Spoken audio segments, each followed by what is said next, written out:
남편과 같이 보려고 글을 작성합니다. 남편 말로는 시댁과 제 사이에서 중간 역할을 한 거라고 하는데 어이가 없어 올려봐요. 결혼 초부터 시댁은 제가 마음에 안 드는 건지 필터링 없이 말하는 걸 포함해서 시집살이를 엄청 시켜댔습니다. 이게 쌓이고 쌓이다 보니 시댁에 갈 때마다 심지어 생각만 해도 짜증과 스트레스가 몰려와서 어쩔 수 없이 남편에게 하소연을 하곤 했었죠. 그러던 어느 날 남편이 이렇게 말하는 겁니다. 오케이. 너랑 시댁이 서로 안 맞는 것 같은데 굳이 연락하고 지내지 마. 내가 알아서 할게. 남편의 말에 너무 기가 차더군요. 시댁 사람들 때문에 마음속 상처가 응어리졌는데 그냥 연락하고 지내지 마라가 끝이라고요. 제가 원하는 건 시어머니, 시아버지, 시누이 모두가 제 앞에서 무릎 꿇고 진심으로 사과를 비는 겁니다. 어려운 것도 아니고 하루 날 잡아서 진심으로 사과를 빌고 이후 저를 조심히 대했으면 하는 게 다입니다. 제가 그걸 원한다면 시댁 식구들이 제 앞에서 사과할 수 있도록 남편이 시댁에 가서 저에게 했던 잘잘못을 알려드리고 사과를 유도하는 중간 역할을 해야 하지 않나요? 그런데 남편은 그런 거 의미 없어. 연락 끊는 게 제일 속 편하다니까. 하고 말합니다. 그러면서 연락 끊는 걸로 중간 역할을 다 했다며 제가 요구하는 걸 회피하려고 합니다. 심지어 이번 설날에는 저에게 친정에 가 있으면 본인은 시댁에 갔다가 친정으로 합류하겠다네요. 제가 너무 황당해서 시댁에 갈 거라면 같이 가고 아니면 너도 가지 마라 했더니 본인도 시댁에 안 가겠다 하기에 친정에서만 보냈습니다. 그냥 어떻게 해서든 저와 시댁의 연락을 끊어버리는 것만 생각하고 있는 것 같습니다. 다른 집 이야기를 들어보면 남편이 중간 역할을 잘해줘서 시댁에서 며느리를 조심스럽게 대하는 모습도 많던데 왜 무조건 연을 끊으라는 건지 모르겠네요. 이 문제로 남편과 다투게 되었는데 저는 아무리 생각해도 남편이 중간 역할을 했다고 생각되지 않습니다. 시댁 식구들에게 사과받고 잘 지내자는 게 제 입장인데 모든 게 저의 욕심인 걸까요? 남편에게 중간 역할을 기대하지 말아야 하는 걸까요? 너무 답답한 마음에 글을 써봅니다. 댓글 부탁드려요. 댓글입니다. 첫 번째. 님 약간 무섭네요. 시아버지, 시어머니, 시누이가 무릎 꿇고 사과하는 게 어려운 일이 아니라고요. 제발 적당히 하세요. 그러다 이혼당해요. 연락을 완전히 차단시켜줬다면 님도 적정선에서 멈추는 게 맞습니다. 두 번째. 남편은 이미 최고의 중간 역할을 하고 있는 것 같은데요.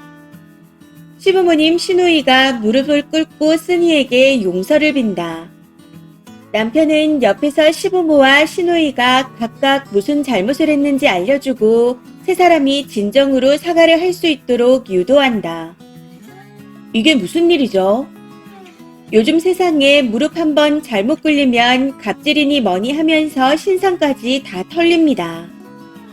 시부모님이 얼마나 잘못했기에 무릎까지 꿇리려는 건지 궁금하네요. 세 번째. 남편 혼자 본인 집에 가겠다는데 왜 안 보내고 친정에만 가나요? 님만 시부모와 연을 끊으면 되지 남편에게는 강요하지 마세요. 우리나라에서 연장자, 그것도 부모한테 며느리에게 무릎 꿇고 사과하라는 게 쉬운 줄 아시나요? 님하고 연 끊는 한이 있더라도 며느리에게 무릎 꿇는 시부모는 없을 겁니다. 남편에게 너무 무리한 요구를 하고 있네요. 추가입니다.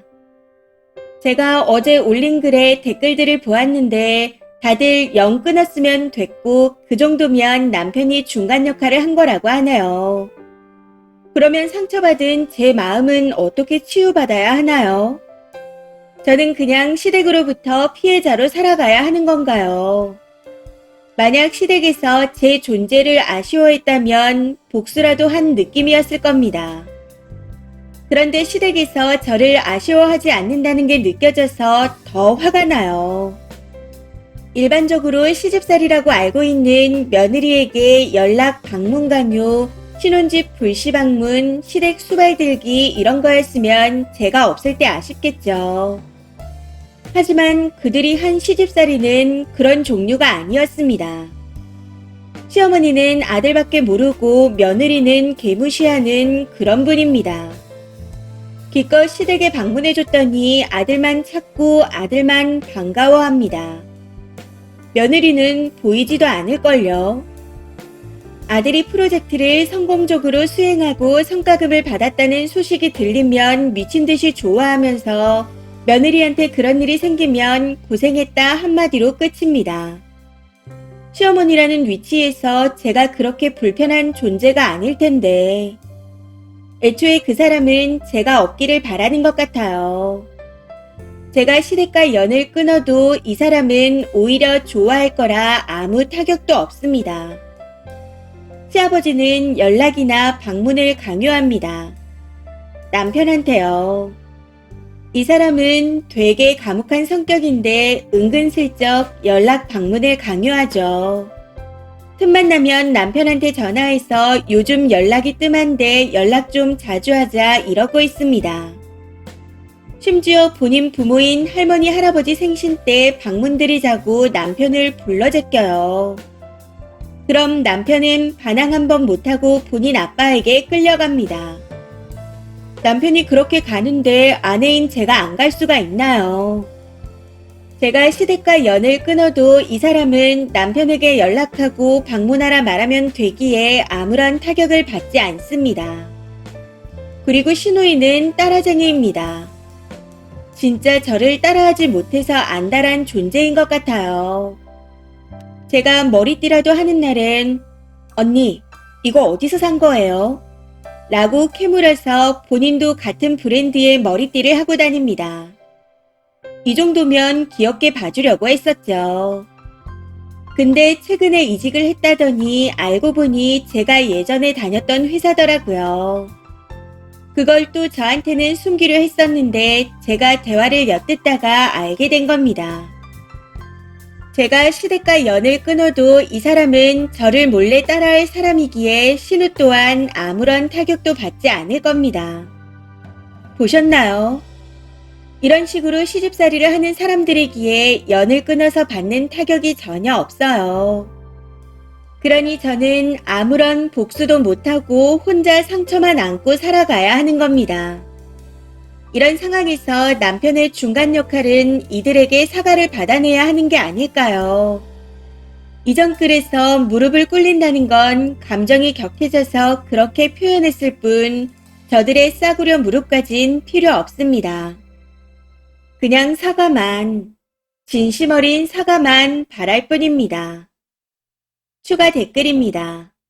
첫 번째, 좀 정신이 아픈 것 같네요. 그냥 안 가고 안 받으면 되는 건데 뭐 어쩌라는 건지. 진심으로 축하 안 해주고 안 기뻐해서 서운하다고요. 그러는 님도 부모한테 좋은 일이 생기면 기쁘고 솔직히 시부모 일은 별로 안 기쁘잖아요. 그냥 그렇구나. 좋으시겠어요. 이러고 끝 아닌가요? 시부모도 똑같습니다. 그냥 축하하면 끝나는 일이지 뭘 진심 어린 축하까지 바라나요. 그리고 시아버지 연락 방문 강요는 안 받고 안 하면 되잖아요. 남편한테 하면 남편만 가면 되는 거고. 시누이는 무슨 회사를 따라한다고요? 이건 그냥 할 말이 없네요. 자의식 비대증이 있는 건 아닌가 의심됩니다. 꼭 병원에 가보세요. 두 번째, 위 내용에서 님이 복수를 생각할 만큼의 뭔가가 없는 것 같은데 제가 이상한가요? 아들을 사랑하는 엄마가 그러는 건 죄가 아니에요. 아들 사랑에 눈이 멀어 며느리와 이간질시키고 해코지를 했다면 문제겠지만 이건 뭐 그냥 내 아들이 최고다. 이 정도 수준이잖아요. 아버님은 아들을 이용할 수 있는 찬스를 제대로 쓰는 분 같고 시누이는 철이 없다 정도.